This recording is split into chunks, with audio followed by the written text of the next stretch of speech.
नमस्कार, स्वागत है आपका संगीत प्लैनेट में। जैसा कि मैंने आपको पिछली वीडियो में इंफॉर्मेशन दे करके बताया था कि आपके लिए 15 तारीख से एमसीक्यू सीरीज हम स्टार्ट करने वाली है, तो उसका यह आज लेक्चर फर्स्ट रहने वाला है। तो सभी के सभी विद्यार्थी अच्छे से इस सीरीज को प्यार दिखाना और सभी अपने व्हाट्सएप, टेलीग्राम, फेसबुक ग्रुप पर इस सेशन को शेयर कर दीजिएगा। देन हम इस सीरीज को कंटिन्यू करते हैं। देखिए, जो विद्यार्थी बिहार स्टेट की तैयारी कर रहे हैं या फिर आप CUT PG की तैयारी कर रहे हैं या फिर DSSB की तैयारी कर रहे हैं, तो आपके लिए यह सीरीज बहुत ही ज़्यादा महत्वपूर्ण रहने वाली है। और जो विद्यार्थी जैसे कि आपका UP TGT PGT की या फिर MP वर्ग 2 वर्ग 3 की तैयारी कर रहे हैं, उनके लिए भी यहाँ से बहुत अधिक हेल्प देखने के लिए मिलेगी। तो चलिए आज की इस शानदार सीरीज को स्टार्ट करते हैं। आज का यह लेक्चर फर्स्ट है, तो आपसे उम्मीद रहेगी कि आप सभी इसे अच्छे से शेयर करना, और जिन विद्यार्थियों ने अभी तक चैनल को सब्सक्राइब नहीं किया है वो चैनल को सब्सक्राइब जरूर कर लीजिएगा। तो चलिए देख लेते हैं आज का हमारा पहला क्वेश्चन क्या रहने वाला है। तो देखिए, नाद मुख्य रूप से कितने प्रकार का होता है।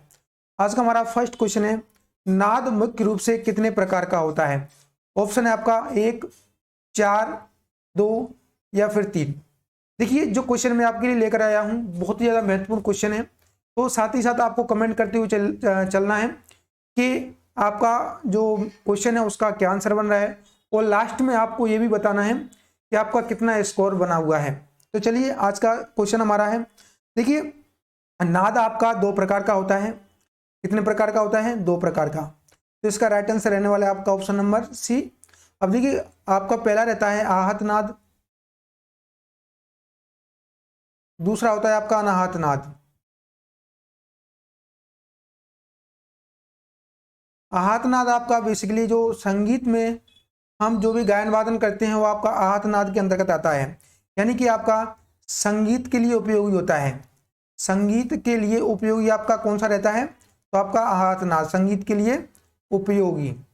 और जो आपका अनाहत नाद है यह संगीत के लिए उपयोगी नहीं होता है, संगीत में इसका प्रयोग नहीं किया जाता है।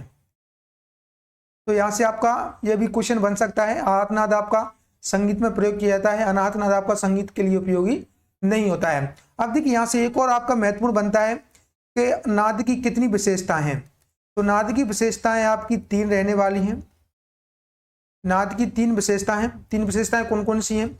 आपका तारता, आपका तीव्रता और गुण या फिर जाति। तो ये 3 नाद की विशेषता हैं। इन्हें नाद के भेद भी आप कह सकते हैं। तो यहाँ से आपको यह चीजें पता होना चाहिए। आगे हम बात करते हैं नेक्स्ट क्वेश्चन के बारे में। संगीत का आधार किस नाद को माना जाता है? वेरी इंपॉर्टेंट, आपको बताना है संगीत का आधार किस नाद को माना जाता है। तो संगीत का आधार आपका अनाहत नाद, आहत नाद, स्वरित या इनमें से कोई नहीं। तो कमेंट करके बताना है।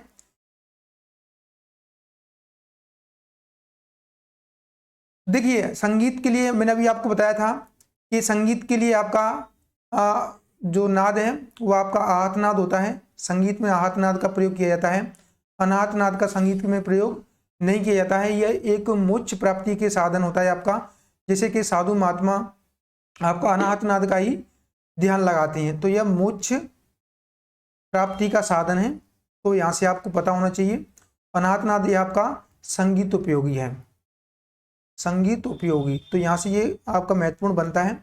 आगे बात करते हैं नेक्स्ट क्वेश्चन के बारे में। देखिए, आहत नाद किस प्रकार उत्पन्न होता है? वेरी इंपॉर्टेंट, आपको बताना है कि आहत नाद किस प्रकार से उत्पन्न होता है।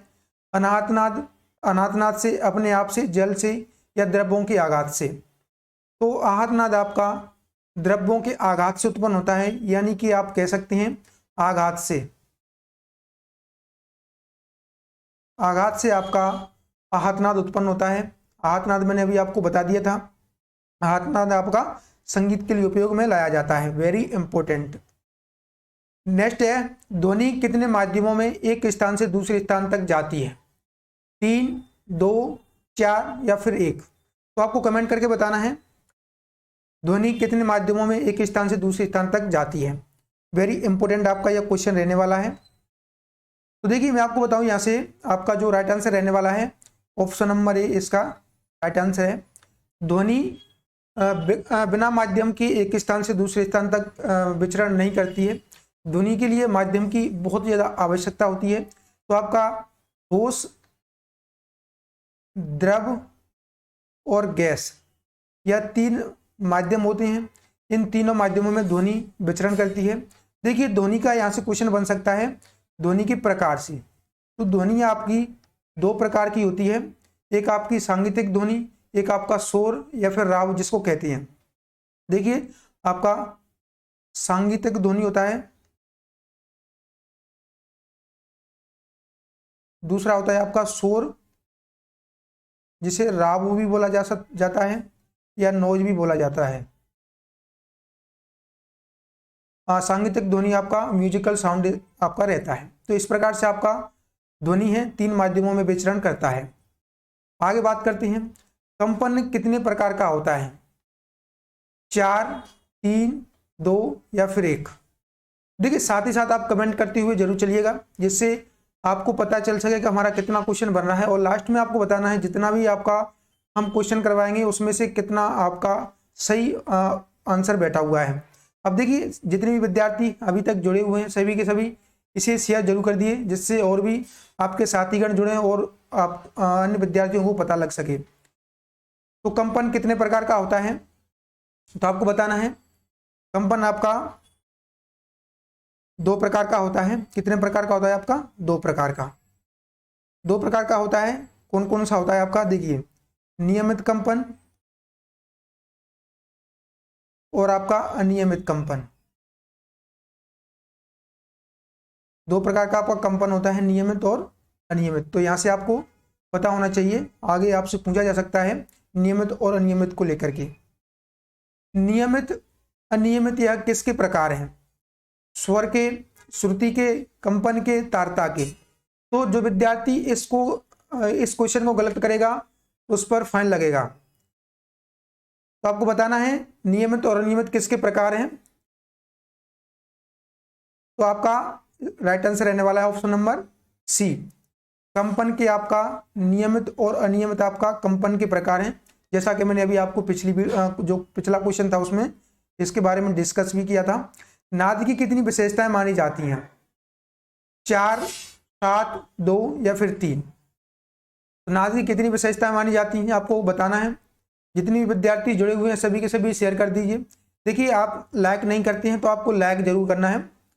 तो जितने भी विद्यार्थी जुड़े हैं लाइक कर दीजिएगा और जो विद्यार्थी बाद में जुड़ेंगे वो इसे शेयर जरूर करते रहेगा। नाद की विशेषताएं कितनी मानी गई हैं, तो नाद की 3 विशेषता हैं। ऑप्शन नंबर डी इसका राइट आंसर रहने वाला है। अब देखिए मैंने अभी आपको बताया था आपका तारता पहली है, दूसरी है आपकी तीव्रता, तीसरी है आपकी गुण या फिर जाति। अब देखिए यहां से आपका जो तारता है इसे पिच भी बोला जाता है या इसे ऊंचा नीचा भी बोला जाता है, ऊंचा नीचा। आपका तीव्रता है इसे इंटेंसिटी बोला जाता है। क्या बोला जाता है, इंटेंसिटी। इसे छोटा बड़ापन भी बोला जाता है, छोटा बड़ापन। वेरी इंपॉर्टेंट, यहां से क्वेश्चन आपका बनता है। आपका जो गुण है जाति है इसे टिम्बर बोला जाता है। क्या बोला जाता है, टिम्बर। तो यह क्वेश्चन आपका अभी पूछा हुआ था कि आपका टिम्बर किसे बोला जाता है। अभी आपका बीपीएससी वाला जो एग्जाम हुआ था उसमें पूछा हुआ था कि टिम्बर किसे बोला जाता है। तो आपका टिम्बर नाद की जाति या फिर नाद के गुण को बोला जाता है। तो यहाँ से आपको वेरी इंपॉर्टेंट पता होना चाहिए। आगे बात करते हैं नाद की विशेषताएं कौन सी हैं, तारता, तीव्रता, जाति, इंटेंसिटी, पिच या टिम्बर, छोटा बड़ापन, गुण, ऊंचा नीचापन, उपरोक्त सभी। तो आपको कमेंट करके बताना है नाद की विशेषताएं निम्न में से कौन सी रहने वाली हैं। देखिए काफी विद्यार्थी इसका गलत भी आंसर देंगे, काफी विद्यार्थी सही भी देंगे। तो हमें देखना है कितने इसका सही आंसर देते हैं, क्योंकि मैंने अभी इसके बारे में कंप्लीट डिस्कस कर चुका हूं और यह क्वेश्चन आपका एग्जाम में फंसाने वाला है। तो आपको अच्छे से ध्यानपूर्वक इसका आंसर देना है और जो विद्यार्थी नए जुड़े हैं शेयर जरूर कर दीजिएगा। तो देखिए नाद की विशेषताओं के बारे में बात करें तो नाद की विशेषताएं आपकी उपरोक्त सभी, यानी कि ऑप्शन नंबर डी इसका राइट आंसर रहने वाला है। अब देखिए आपका तारता होता है, तीव्रता होता है और जाति भी होता है। तारता को पिच बोला जाता है, तीव्रता को इंटेंसिटी, जाति या गुण को टिम्बर। छोटा बड़ापन गुण, ऊंचा नीचापन। तो मैंने अभी आपको डिस्कस किया था कि इन्हीं के नाम है, इन्हीं के नाम अलग अलग आपको एग्जाम में पूछे जाते हैं, तो इनके बारे में आपको अच्छे से पता होना चाहिए। आगे बात करते हैं, इंटेंसिटी को किस नाम से जाना जाता है। देखिए मैंने अभी आपको बताया था इस प्रकार से क्वेश्चन बनते हैं और आजकल इसी प्रकार के क्वेश्चन एग्जाम में ज़्यादा पूछे जा रहे हैं, तो आपको पता होना चाहिए इंटेंसिटी को किस नाम से जाना जाता है, तीव्रता, तारता, आवृत्ति या फिर कंपन। तो इसका राइट आंसर क्या रहने वाला है, देखिए इंटेंसिटी आपका तीव्रता कहलाता है। तीव्रता क्या कहलाता है आपका, तीव्रता। अब देखिए आपको यहाँ से एक और यहाँ से क्वेश्चन बनता है आपको तीव्रता को लेकर के। देखिए आपकी तीव्रता किस पर निर्भर करती है, तो तीव्रता आपकी कंप विस्तार पर,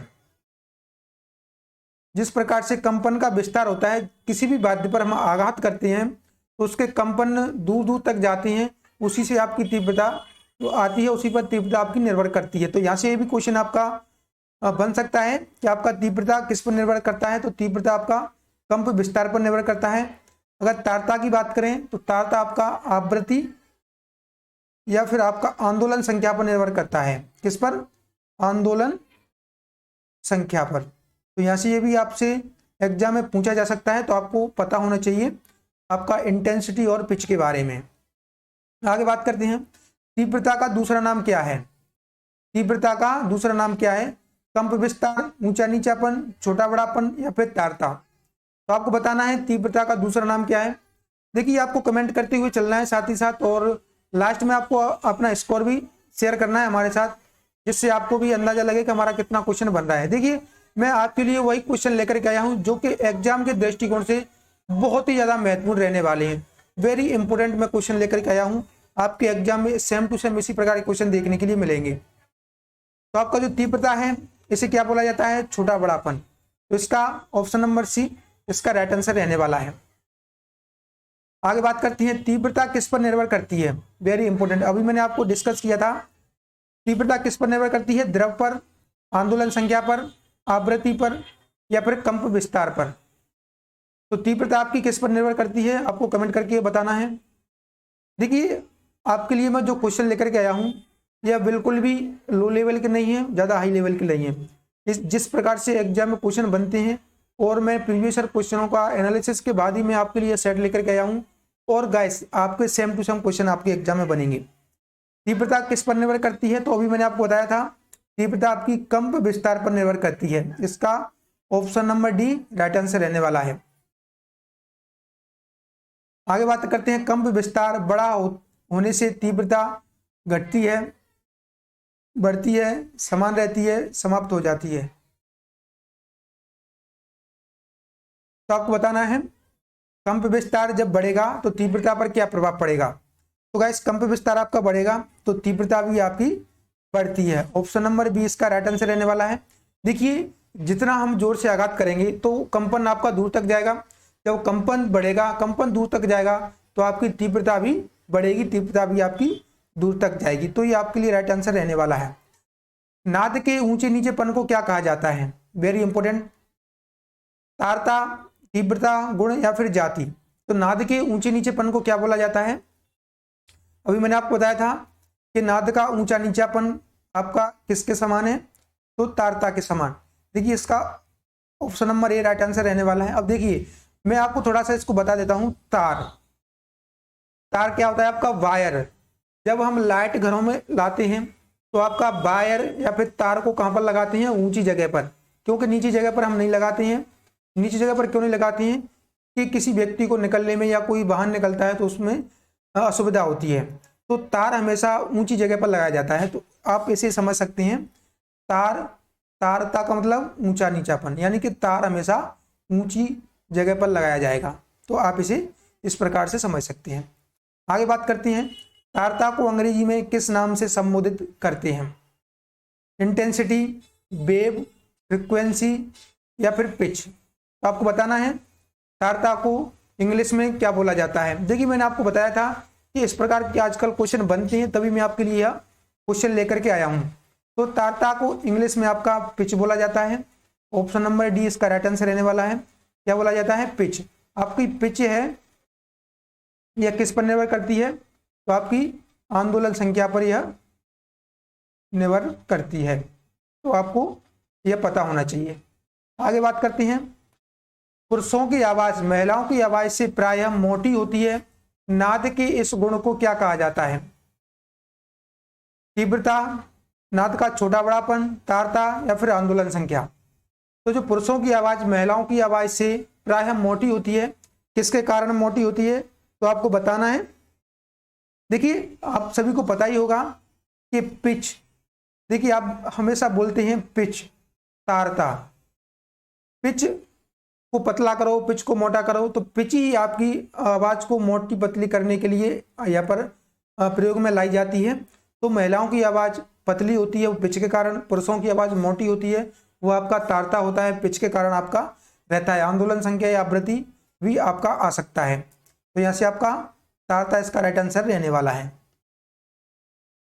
तारता किस पर निर्भर करती है? वेरी इंपोर्टेंट क्वेश्चन है आपका। अभी मैंने आपको बताया था तीव्रता पर, आवृत्ति पर, कंप विस्तार पर या फिर पिच पर। तो जो तारता है आपकी किस पर निर्भर करती है? अब देखिए यहाँ से आप फंस सकते हैं क्वेश्चन में, तो आपको देखिए पता होना चाहिए अच्छे से। तारता कुछ विद्यार्थी पिच भी लगाएंगे, कुछ विद्यार्थी आवृत्ति भी लगाएंगे, तो आपको यहाँ से अब फंसना नहीं है। देखिए मैंने भी आपको बताया था आपका तारता है यह किस पर निर्भर करता है? तारता आपका हमेशा आवृत्ति या फिर आंदोलन संख्या,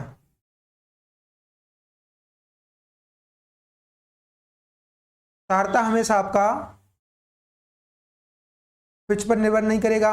कंप विस्तार पर आपका तीव्रता करता है, तीव्रता आपका कंप विस्तार पर, आवृत्ति पर, आवृत्ति या फिर आंदोलन, आवृत्ति की जगह पर आपको आंदोलन भी मिल सकता है। तो आपको पता होना चाहिए कि आपका तारता आवृत्ति पर निर्भर करता है। इसका राइट आंसर रहने वाला option number B. Next question है, आवृत्ति के कम होने से तारता पर क्या प्रभाव पड़ेगा? तो आवृत्ति के कम होने से तारता पर क्या प्रभाव पड़ेगा? यह घटती है, बढ़ती है, अनियमित हो जाती है, समान रहती है। तो आपको बताना है क्या प्रभाव पड़ेगा। देखिए आवृत्ति आपकी रहती है, आवृत्ति आपका आंदोलन संख्या, आंदोलन भी आप बोल सकते हैं। जब आंदोलन आपका कम होगा तो तारता आपकी क्या होगी? तारता भी आपकी कम हो जाएगी, यानी कि तारता भी आपकी घट जाएगी। तो ये आपको यहाँ से पता होना चाहिए। देखिए मैंने आपको बताया था तारता बराबर में आपका आवृत्ति।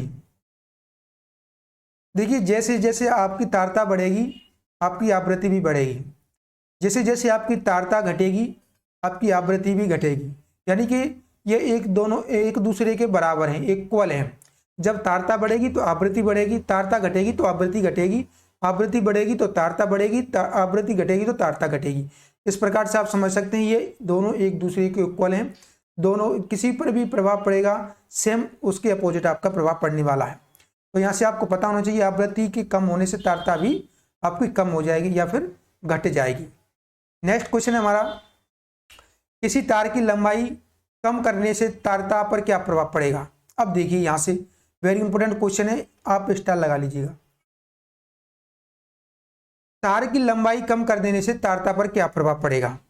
तो देखिए आपकी जो तार है, मैं आपको बता देता हूँ थोड़ा सा।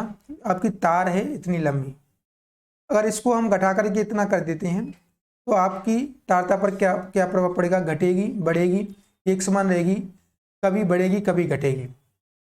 तो आपको बताना है क्या प्रभाव पड़ेगा। देखिए काफी विद्यार्थी इसका सही आंसर दे रहे हैं, तो मैं आपको बता देता हूं। आपकी जो तारता है, देखिए तारता मैंने आपको बताया था क्या है? आंदोलन। जैसे हम मान सकते हैं आपका सितार का तार हम लेते हैं, सितार का तार है, आपकी लंबाई यहाँ तक है। अब इसकी लंबाई को हम कम कर देंगे, तो देखिए जब हम लंबाई को कम कर देंगे तो आपकी जो तारता है, आंदोलन संख्या है, आपकी जो आवृत्ति है वह बढ़ जाएगी। बढ़ क्यों जाएगी? क्योंकि कम घनत्व वाली वस्तु में अगर आघात करेंगे तो उसकी आवाज़ दूर तक जाएगी, तो आपकी आवृत्ति बढ़ेगी, आवृत्ति बढ़ेगी तो तारता भी आपकी बढ़ेगी। तो इसका राइट आंसर आपका रहने वाला है ऑप्शन नंबर बी। आपकी तारता बढ़ जाएगी। नेक्स्ट बात करते हैं, साधारण रूप से मनुष्य के कान अधिकतम कितनी आवृत्ति की ध्वनियों को सुन पाते हैं। Very important. देखिए यहाँ से आपको पता होना चाहिए। अब यहाँ से मैं आपको दो चीज़ें बताऊंगा। साधारण रूप से मनुष्य के कान कितनी आवृत्ति की ध्वनियों को सुन सकते हैं। 6100, 500, 61,500, 40,000, 15,000, 38,000। अब आपको बताना है कि मनुष्य के कान कितनी आवृत्ति की ध्वनियों को सुन सकते हैं। वेरी इंपॉर्टेंट, आपको पता होना चाहिए इसके बारे में, इंपॉर्टेंट क्वेश्चन है। तो देखिए इसके बारे में मैं आपको थोड़ा सा जानकारी दे देता हूं। इसका राइट आंसर आपका रहने वाला ऑप्शन नंबर डी, 38,000। अब कुछ विद्यार्थियों के माइंड में क्वेश्चन आ रहा होगा कि सर हमने तो पढ़ा है 20 हर्ट्ज से लेकर के आपका 20,000 हर्ट्ज तक। तो ये भी आपका बिल्कुल राइट है। ये आपका नॉर्मल जो आपकी आवृत्ति रहती है, साधारणतः अगर देखा जाए तो 20 हर्ट्ज से लेकर के 20,000 हर्ट्ज की आवृत्ति को हमारे कान इजीली सुन पाते हैं। लेकिन यहाँ पर हम बात कर रहे हैं संगीत के दृष्टिकोण से। तो संगीत के दृष्टिकोण से जो आपकी सबसे अधिक जो आवृत्ति रहती है वह रहती है 38,000। 38,000 हर्ट्ज तक की आवृत्ति को हम सुन सकते हैं। संगीत के पॉइंट ऑफ व्यू से बात हो रही है। तो जब आपको संगीत में क्वेश्चन बनेगा तो आपको 38,000 लगा करके आना है। नॉर्मली जब हम साइंस में पढ़ते हैं तो 20 से लेकर के 20,000 हर्ट्ज तक यह हम सुन सकते हैं। आगे बात करते हैं नेक्स्ट क्वेश्चन के बारे में। मानव कान कम से कम कितनी आवृत्ति की ध्वनियों को सुन सकते हैं। वेरी इंपॉर्टेंट, 15, 16, 40 या फिर 38। तो मानव कान कम से कम कितनी आवृत्ति की ध्वनियों को सुन सकते हैं, आपको कमेंट करके बताना है। देखिए यहाँ से क्वेश्चन एग्जाम में बनते हैं और आपसे क्वेश्चन फिर गलत होते हैं, क्योंकि आप ऐसी क्वेश्चनों को देखते नहीं हैं, ना ही पढ़ पाते हैं। तो मैं आपसे गुजारिश करूंगा कि एमसीक्यू की सीरीज आपके लिए बहुत ही ज़्यादा शानदार या रामबाण साबित होने वाला है, क्योंकि यहाँ पर आपको वो क्वेश्चन मिलेंगे जो आपको एग्जाम में डायरेक्ट देखने के लिए मिलेंगे। तो मानव कान में कम से कम कितनी ध्वनियों को सुन सकते हैं, तो इसका राइट आंसर रहने वाला है आपका ऑप्शन नंबर बी। देखिए अभी मैंने आपको बताया था कम से कम आपका रहने वाला है 16 हर्ट्ज, अधिक से अधिक मैंने अभी आपको बताया था जो संगीत की बात हो रही है 38,000। आगे भी आप 40,000 हर्ट्ज तक भी सुन सकते हैं संगीत में। तो यहाँ से आपका कम से कम 16 हर्ट्ज तक और अधिक से अधिक 40,000 हर्ट्ज तक भी आ सकता है। अगर 40 नहीं मिलेगा तो आपका 38 ऑप्शन में मिलेगा, दोनों में से कोई एक मिलेगा, आप एक के साथ जा सकते हैं। तो ये आपका रहने वाला है। नेक्स्ट क्वेश्चन पर बात करते हैं, संगीत में कम से कम कितनी आवृत्ति की ध्वनि निश्चित की गई है। अब देखिए कम से कम कितनी ध्वनि निश्चित की गई है आवृत्ति की। अब आपको यहाँ पर बताना है 40, 160, 240 या फिर 108। अब ये संगीत के पॉइंट ऑफ व्यू से बात हो रही है, तो यहाँ से आपको पता होना चाहिए। देखिए इसका option number A right answer रहने वाला है 40 हर्ट्ज। 40 हर्ट्ज संगीत में कम से कम आवृत्ति की ध्वनियां निश्चित की गई हैं।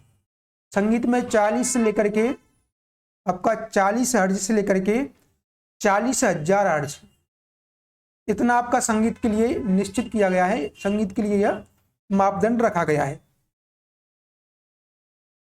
देखिए जब हम आपका ध्वनि पढ़ेंगे, यह सब पूरा का पूरा आपका ध्वनि का टॉपिक है, ध्वनि के क्वेश्चन है। जब हम ध्वनि पढ़ेंगे तो ध्वनि में आपके जितने भी क्वेश्चन बनेंगे जो मैं आपको बता रहा हूँ, यह पूरा का पूरा आपका ध्वनि का रहने वाला है। जब हम आपका देखिए हमारा कोर्स चल रहा है स्टेट का, स्टेट में हमारा कोर्स चल रहा है, उसमें हम पूरा का पूरा सिलेबस कवर करवा रहे हैं कंप्लीट, आपका थ्योरी के साथ, एमसीक्यू के साथ और प्रीवियस ईयर क्वेश्चन पेपर के साथ।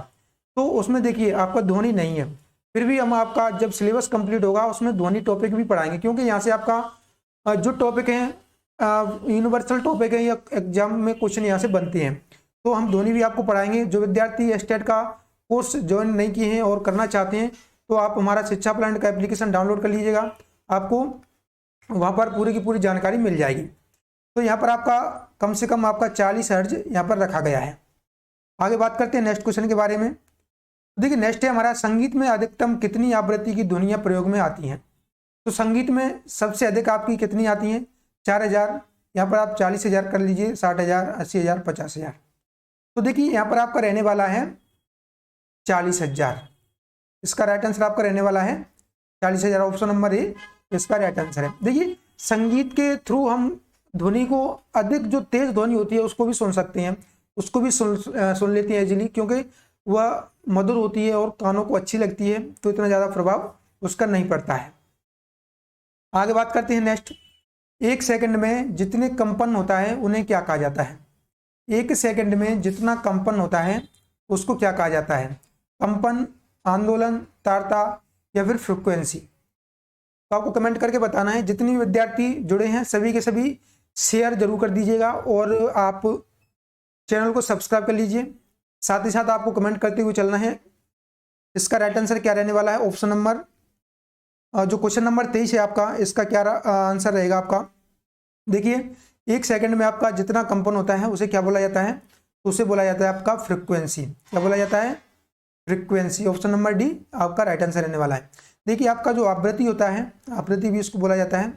आवृत्ति होता है, आंदोलन संख्या होता है आपका। 1 सेकंड में जितनी बार वह कंपन करेगा उतना ही उसका आवृत्ति होगा, उतना ही उसका फ्रिक्वेंसी होगा, आंदोलन संख्या भी उतना ही होगा। तो ये सभी की सभी एक दूसरे के समान रहने वाले हैं। तो यहाँ से आपको पता होना चाहिए, वेरी इंपॉर्टेंट क्वेश्चन है। आगे बात करते हैं। नाद की विशेषता जाति किस पर निर्भर करती है? वेरी इंपॉर्टेंट क्वेश्चन, आप स्टार लगा लीजिएगा। तो नाद की जाति आपकी, नाद के गुण भी कहते हैं, इसे आपका टिम्बर भी बोला जाता है। तो ये किस पर निर्भर करता है? सहायक नादों पर, तारता पर, अनाहत नादों पर, अनियमित कंपनों पर। तो आपका नाद की जाति किस पर निर्भर करता है? कमेंट करके बताना है। तो देखिए आपका जो सहायक नाद होता है, मैं आपको बता देता हूं। सहायक नाद, सहायक नाद आपका नाद की जाति, गुण, टिम्बर पर आपका पूरा का पूरा डिपेंड करता है। आपकी जो गुण होती हैं, देखिए हम किसी भी वाद्य, देखिए आपका अलग अलग वाद्य होता है, मैं आपको थोड़ा सा समझा देता हूँ। अलग अलग वाद्य होता है, जैसे कि तबला, सितार। जब हम तबला और सितार एक साथ बजता हुआ देखते हैं या सुनते हैं तो वहाँ पर इजीली हम बता सकते हैं कि इधर तबला बज रहा है, इधर सितार बज रहा है। तो इसका कारण क्या है कि हम क्यों पहचान पाते हैं? हम नाद की जाति के कारण ही पहचान पाते हैं। नाद की जाति में आपका सहायक नाद होते हैं, उन सहायक नादों की कारण ही हम किसी अलग अलग व्यक्ति की आवाज़ को, महिला और पुरुष की आवाज़ को पहचान पाते हैं। ना अलग अलग वाद्यों के बारे में हम जान पाते हैं कि यह वाद्य तबला है, यह आपका सितार है। तो यह पूरा का पूरा आपका सहायक नादों पर निर्भर करता है, नाद की जाति, गुण, टिम्बर पर निर्भर करता है। तो यहाँ से राइट आंसर रहने वाला है आपका ऑप्शन नंबर ए। नेक्स्ट हमारा 2 वाद्यों में एक ही स्वर बज रहा है तो भी हम बिना देखे यह बता सकते हैं कि यह 2 अलग अलग वाद्य बज रहे हैं, ऐसा किसके कारण होता है? तो अभी मैं आपसे डिस्कस कर चुका हूं कि आप अलग अलग वाद्यों को पहचान पाते हैं सहायक नादों के कारण। सहायक नादों के कारण हम पहचान पाते हैं आपका तबला बज रहा है, आपका सितार बज रहा है या फिर अन्य वाद्य। अब देखिए जो आपका सहायक नाद है यह आपका गुण जाति होता है, तो यहाँ से आपको पता होना चाहिए। आगे बात करते हैं। मध्यम स्वर की तारता, पंचम स्वर की तारता डैश डैश होती है। देखिए मध्यम स्वर की तारता है आपकी, देखिए अब यहाँ से आपको पता होना चाहिए तारता। मैंने आपको कितनी एक बार बता चुका हूँ तारता के बारे में। तो आपको बताना है मध्यम स्वर की तारता पंचम स्वर की तारता से कम है, ज़्यादा है, समान है या फिर उल्टी है। कमेंट करके बताना है सभी के सभी विद्यार्थियों को। तो मध्यम स्वर की तारता पंचम स्वर की तारता से क्या रहती है? तो देखिए मैं आपको बता दूं, आपको बताना है मध्यम। मध्यम स्वर की आंदोलन संख्या क्या रहती है? 320। उसके बाद आपका पंचम स्वर, पंचम स्वर की क्या रहती है? 360। तो देखिए आपको यहाँ से इजीली आप पहचान सकते हैं। तारता का मतलब मैंने आपको बताया था आवृत्ति, इसी को आपका आंदोलन संख्या भी बोला जाता है। तो आपका आंदोलन है, अब देखिए मध्यम का आंदोलन 320 है, पंचम का आंदोलन 360 है। तो आप मध्यम का आंदोलन से पंचम का आंदोलन क्या है? ज़्यादा। मध्यम का आंदोलन पंचम के आंदोलन से क्या है? कम। तो बस आप यहाँ पर इजीली देख सकते हैं, ये आपका अधिक है, यहाँ पर ये आपका कम है। देखिए तारता, आंदोलन, आवृत्ति एक ही है। तो अब आपको यहाँ पर देखना है मध्यम स्वर की तारता पंचम की तारता से क्या है? कम है। पंचम की तारता अधिक है मध्यम स्वर की तारता से। तो वेरी इंपॉर्टेंट आपको यहाँ पर पता होना चाहिए। आगे बात करते हैं तार सप्तक का षडज मध्यम सप्तक के षडज से तारता में डेड डेड डैश है। अब देखिए तार सप्तक का स, अब यहां से आपको तार सप्तक का स देखना है और आपका मध्य सप्तक का सा देखना है। तो देखिए तार सप्तक के स की आंदोलन संख्या क्या रहती है आपकी 480 और मध्य सप्तक की 240।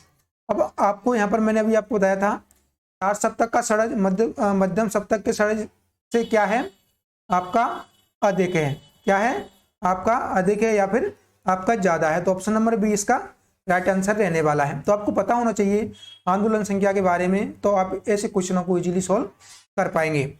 आगे बात करते हैं नेक्स्ट क्वेश्चन के बारे में। सितार पर ऋषभ की तीव्रता पंचम से डेड डैश है। अब देखिए यहाँ से क्वेश्चन आपको एग्जाम में फंसाएगा, तो सभी के सभी विद्यार्थी पहले इसके बारे में कमेंट कर दीजिएगा आपको क्या सोचते हैं इस क्वेश्चन के बारे में। देखिए सितार पर ऋषभ की तीव्रता पंचम से कम है, ज्यादा है या फिर छोटी है, या इनमें से कोई नहीं। तो इसका राइट आंसर आपका रहने वाला है ऑप्शन नंबर डी। देखिए अभी हम बात कर रहे थे आपसे तारता के बारे में। तारता क्या है आपका आवृत्ति आंदोलन संख्या पर निर्भर करता है। अभी आपको यहाँ पर दिखाई दे रहा है तीव्रता, तीव्रता आपका कंप विस्तार पर निर्भर करता है, कंप विस्तार पर। तो देखिए आपका जो ऋषभ है और पंचम है, तो इन दोनों को देखिए कंप विस्तार जब हम सितार पर करेंगे, जब हम सितार पर आघात करेंगे तो आपका तीव्रता पर कोई प्रभाव नहीं पड़ता है।